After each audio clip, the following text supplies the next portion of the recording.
వందే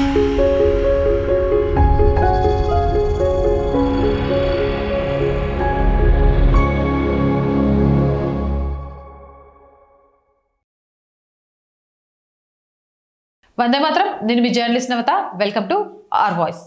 ఈశాన్య భారతంలో తీవ్రవాదులకు శిక్షణిస్తున్న 6 ఉక్రెయిన్ పౌరులను ఓ అమెరికా పౌరుడిని ఎన్ఐఏ అరెస్ట్ చేసింది. మిజోరాం మీదుగా మయన్మార్కు వెళ్లి ఉగ్రవాద శిబిరాలను వీళ్ళు నిర్వహించినట్లు దర్యాప్తులో తేలింది. కోల్కతా, లక్నో, ఢిల్లీ ఎయిర్పోర్టుల్లో ఈ ముఠా సభ్యులను అరెస్ట్ చేశారు. 7గురికి ఢిల్లీ ఎన్ఐఏ కోర్టు 11 రోజుల పాటు కస్టడీకి అప్పగించింది. ఈశాన్య భారతంలో భారీ ఉగ్రకుట్రను జాతీయ దర్యాప్తు సంస్థ భగ్నం చేసింది. 6 ఉక్రెయిన్ పౌరులతో పాటు అమెరికన్ పౌరుడిని ఎన్ఐఏ అరెస్ట్ చేసింది. భారతదేశంలో అక్రమంగా ప్రవేశించిన ఈ ముఠా ఈశాన్య రాష్ట్రాల్లో తీవ్రవాదులకు ఆయుధ శిక్షణ ఇస్తున్నట్లు గుర్తించారు. ముఖ్యంగా తీవ్రవాదులకు డ్రోన్ల వాడకంలో శిక్షణ ఇస్తున్నట్లు తేలడం తీవ్ర సంచలనం రేపింది. మిజోరాం మీదుగా ఈ ముఠా మయన్మార్లో ప్రవేశించింది. అక్కడ తీవ్రవాద గ్రూపులకు అధునాతన ఆయుధాల్లో శిక్షణ ఇస్తున్నట్లు గుర్తించారు. కోల్కతా, లక్నో, ఢిల్లీ ఎయిర్పోర్టుల్లో ఈ ముఠా సభ్యులను అరెస్ట్ చేశారు. 7గురికి ఢిల్లీ ఎన్ఐఏ కోర్టు 11 రోజుల కస్టడీకి అప్పగించింది.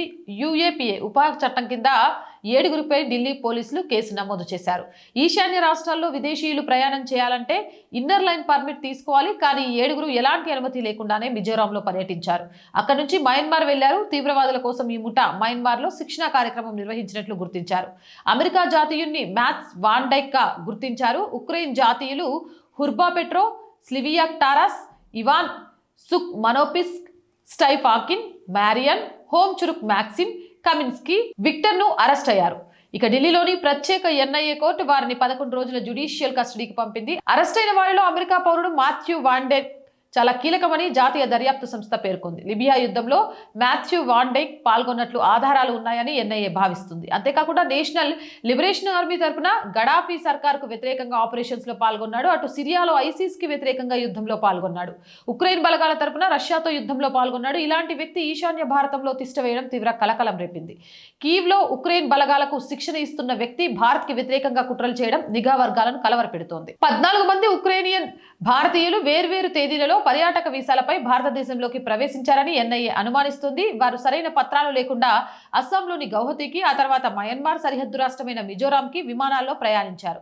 చివరికి మయన్మార్లోకి ప్రవేశించారు. 7గురిని అరెస్ట్ చేసినట్లు ఎన్ఐఏ ప్రకటించిన తర్వాత భారతదేశంలోని అమెరికా రాయబార కార్యాలయం స్పందించింది. మాకు పరిస్థితి గురించి తెలుసు, కానీ గోప్యత కారణాల వల్ల అమెరికా పౌరులకు సంబంధించిన కేసులపై మేము వ్యాఖ్యానించలేము అని అమెరికా రాయబారి కార్యాలయం తెలిపింది.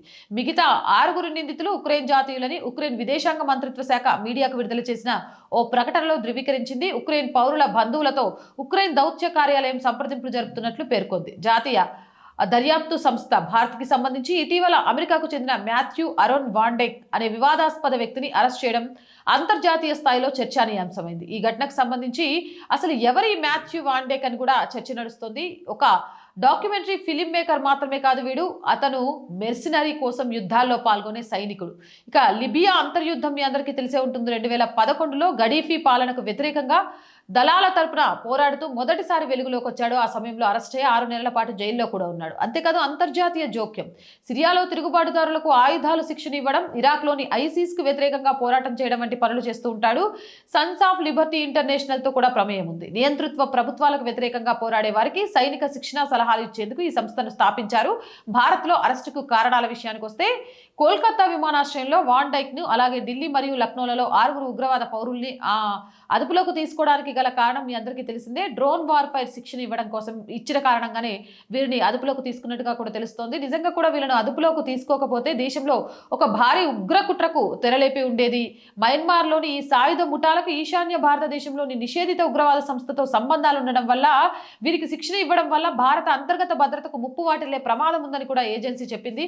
ఈ నేపథ్యంలో వీళ్లను పట్టుకున్న ఎన్ఐఏ అధికారులకు, అలాగే వీరి మీద నిఘా పెట్టిన ప్రతి ఒక్కరికి కూడా మనస్ఫూర్తిగా ధన్యవాదాలు తెలియజేయాల్సిన అవసరం ఉంది. మన అధికారులు ఎంతగా శ్రమించి పనిచేస్తేనో ఇలాంటి వాళ్ళని ఎప్పటికప్పుడు పట్టుకొని దేశంలో ఎలాంటి ఉగ్రకుట్రలు జరగకుండా కాపాడగలుగుతున్నారు. దీనికి సంబంధించిన మరిన్ని అప్డేట్స్ కావాలి అంటే ఖచ్చితంగా నేషనల్ మీడియా ఛానల్స్ లో కూడా అన్ని వివరాలు వచ్చాయి, ఒకసారి చెక్ చేసుకోవచ్చు. జై హింద్, జై భారత్. అండ్ వీడియో చూస్తున్న ప్రతి ఒక్కరికి రోజు చెప్పేదండి, R group of channels, R voice, R political, R Sanskriti, 3 మన ఛానల్సే. So please subscribe our channels. Content బాగుంది అనిపిస్తే లైక్ చేయండి, షేర్ చేయండి.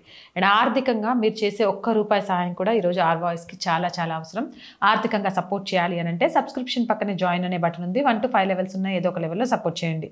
లేదా స్క్రీన్ మీద గూగుల్ పే, ఫోన్పేతో పాటు అకౌంట్ డీటెయిల్స్ ఉన్నాయి. మీకు తోచిన సహాయాన్ని అందించవచ్చు. వ్యాపార ప్రకటనల కోసం 8328 500 576 నెంబర్ని సంప్రదించండి. జై హింద్, జై భారత్.